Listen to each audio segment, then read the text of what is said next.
Qatar की एक अदालत ने भारतीय नौसेना के 8 पूर्व नौसैनिकों को मौत की सजा सुनाई है। इस फैसले से भारत हैरान है, स्तब्ध है, क्योंकि ये फैसला आने के बाद भारतीय एजेंसियां और विदेश मंत्रालय ये कोशिश कर रहा है कि इस पूरे मामले पर कैसे आगे बढ़ा जा सके, क्योंकि जिस तरह से 1 साल पहले यानी अगस्त 2022 में इन सभी को गिरफ्तार किया गया था। ये सभी 8 जो नौसैनिक हैं इंडियन नेवी के हैं और भारत के ये नौसैनिक वहां पर काम कर रहे थे और एक एजेंसी के साथ मिलकर काम कर रहे थे जो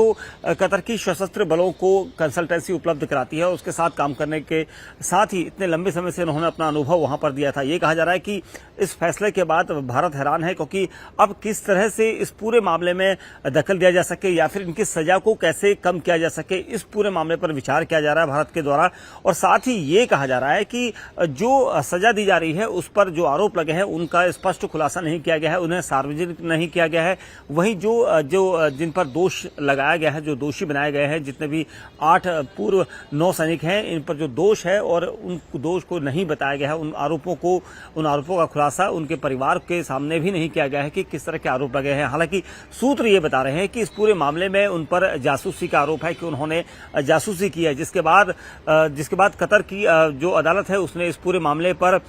कई बार सुनवाई की है और सुनवाई के बाद एक बड़ा फैसला इसमें दिया है कि 8 जो नौसैनिक हैं, पूर्व नौसैनिक हैं, उन सभी को फांसी की सजा दी गई है। इस फैसले के बाद खुद परिवार परेशान है। ये भी दावा किया जा रहा है एजेंसियों की तरफ से कि जो अब तक का पूरा घटनाक्रम आया था, इस पूरे मामले में जब जांच की गई है तो ये सबूत उनके पास ऐसे हैं जिसके आधार पर ये पूरा फैसला लिया गया है। हालांकि भारत में भी भारत भी हैरान है, क्योंकि भारत के लोग हैरान हैं और सोचने समझने के लिए यहाँ पर समय दिया गया है। लेकिन ये कहा जा रहा है कि अब विदेश मंत्रालय इस पूरे मामले पर नजर बनाए हुए है और ये कोशिश की जा रही है कि कैसे कतर का जो कानून है उस पर कैसे वहां पर इस पूरे मामले को आगे रखा जाए। हालांकि ये संवैधानिक पीठ का अभी इस पर फैसला आना बाकी है, ये कहा जा रहा है। लेकिन जो फैसला आया है ये काफी बड़ा है, क्योंकि 8 भारतीय नौसैनिक जो काफी समय से, तकरीबन उनका जो अनुभव है वो 20 साल का अनुभव है और बेदाग रहे हैं अपने इस पूरे करियर में, ये कहा जा रहा था। लेकिन जिस तरह से आरोप कतर की तरफ से लगाया गया है और कतर की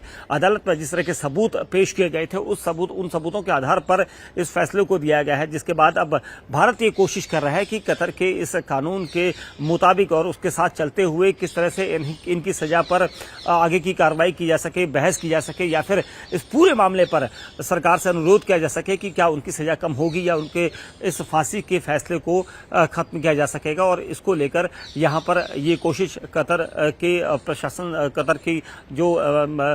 सरकार है उससे बात करने की यहाँ पर कोशिश की जा रही है।